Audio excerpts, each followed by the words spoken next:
There is a silence that comes after you have tried everything. It doesn't announce itself. It doesn't ask permission. It arrives quietly, like the evening rain, that finds its way through the cracks of your thoughts. And in that silence, something ancient begins to speak, not in words, but in a strange stillness, a knowing, as if life itself is watching you, and softly whispering, "Now you see." For years, maybe lifetimes, we keep trying to shape the world with our hands. We chase patterns, build walls, draw maps of how things should unfold. We tell ourselves that if we move the right way, if we plan carefully enough, if we love correctly, we can keep everything from falling apart. But everything falls apart. The cup slips, the friend leaves, the body changes. The sun that warmed us yesterday does not return in the same light today. And there, in the slow unraveling of what we thought we could hold, something soft begins to tremble. Not fear, but recognition.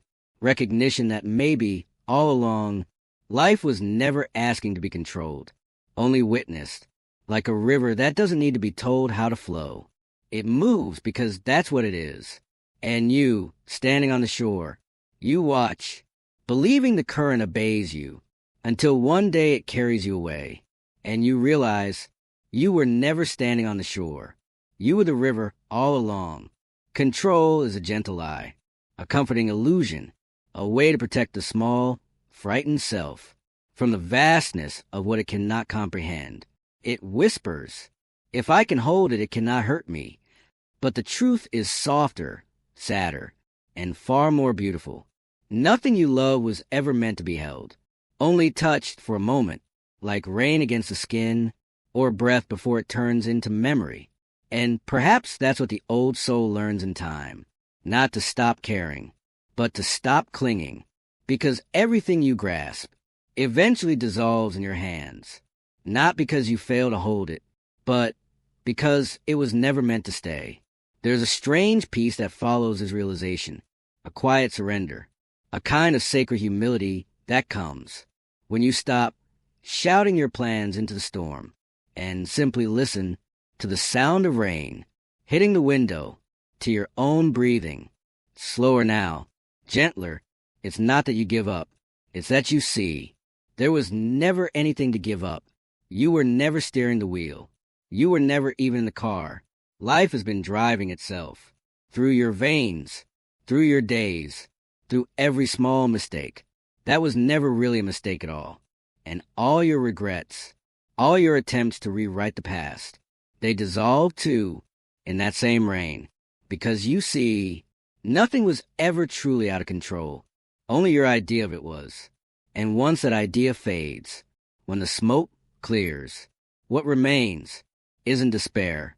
It's space, open, infinite space, where you can finally breathe and say, so this is what it means to be alive. There comes a moment when you grow tired of explaining yourself to others, to life, to the reflection in the mirror. You sit quietly, the room dim, the sound of rain soft against the window, and you realize you no longer wish to be understood. You simply wish to be. All your life, you've carried the invisible weight of trying to make sense of everything. Why things happened, why people left, why love never stayed long enough. To see the version of you that was still becoming. But meaning, too, is a kind of control, a subtle attempt to force the mystery into a story.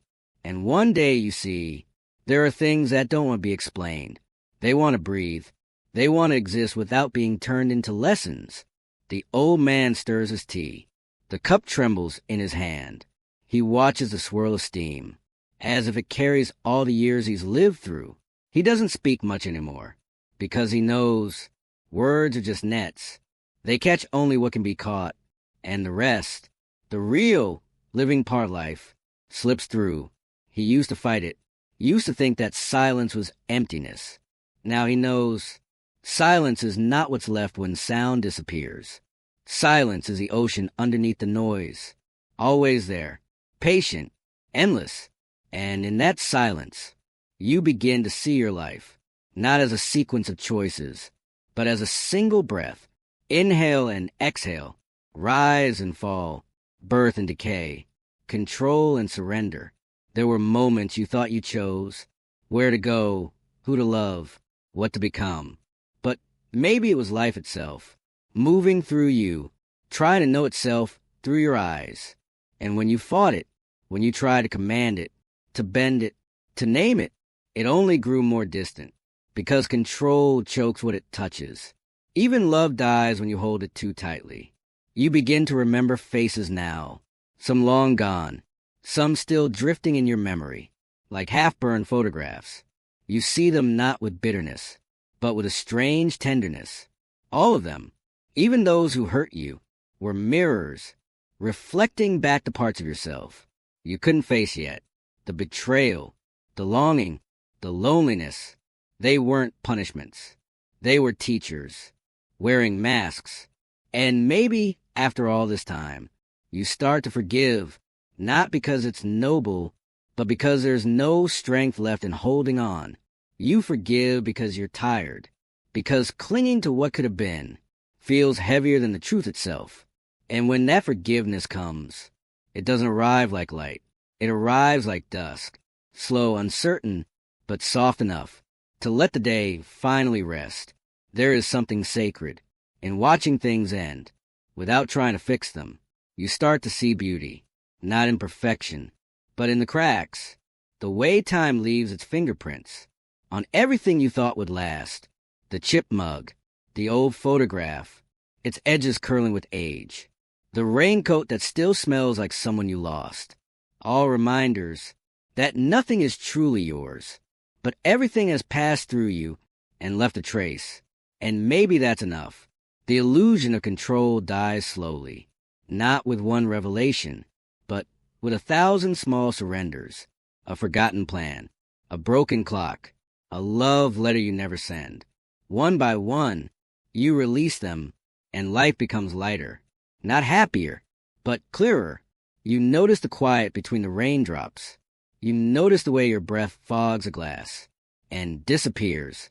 And for the first time, you don't reach out to draw your name on it. You just watch. Let it fade, because now you understand. Even your name belongs to the wind. There is a stillness. That comes only after the long struggle is over. Not victory, not defeat, just stillness. It doesn't announce itself. It doesn't arrive with light or trumpets. It simply appears, like the fog that drifts in at dawn, soft, indifferent, and full of mercy. You sit in it, you breathe, and for the first time, you realize how long you've been at war, not with others, but with yourself. Every plan, every dream, every attempt to control the river of your life was a way of saying, I cannot trust what is.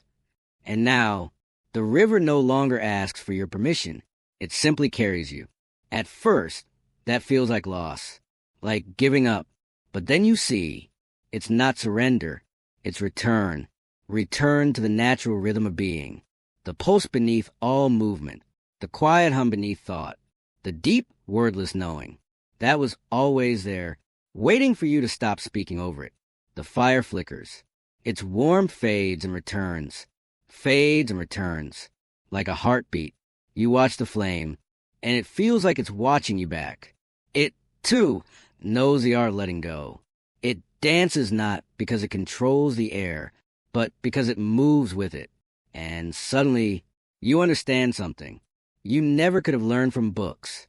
Everything that truly lives is not trying to stay alive. It simply is.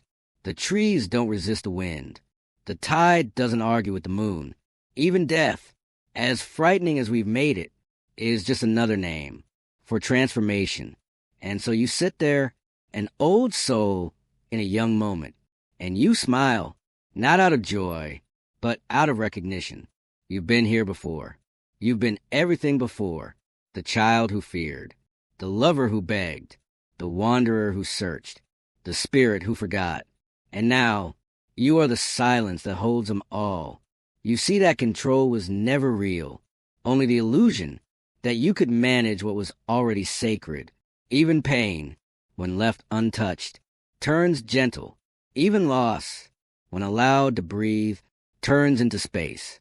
You touch the old wooden table beside you, its surface worn smooth by years of hands, of stories, of people who came and went.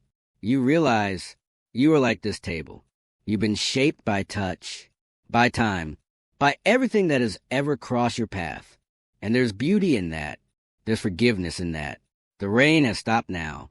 Only the soft dripping from the roof remains. The world outside feels washed clean. You whisper, not to anyone, but to the silence itself. I understand now. Not what it all means. Not why it happened. But that it did. And that's enough. For years, you thought peace was something to earn, to reach, to achieve. Now you see, peace isn't found at the end of effort. It's what's left when effort is gone. It was never waiting for you to win. It was waiting for you to stop fighting. You think of the people you've lost. Those who left. Those who stayed too long. Those you pushed away. Because you didn't know how to stay. You feel them here. Not as ghosts, but as gentle presences, woven into your breath. They don't ask for forgiveness. They are forgiveness. You see now that nothing was ever wasted, even the mistakes. They carved you open in the exact way you needed to let the light in. And that light isn't loud. It doesn't promise anything. It just rests quietly in the corners of your being. You don't need to name it. You don't need to keep it. You just let it be, because peace is not a prize. It's the natural state, beneath the noise. And once you touch it, you stop trying to hold it.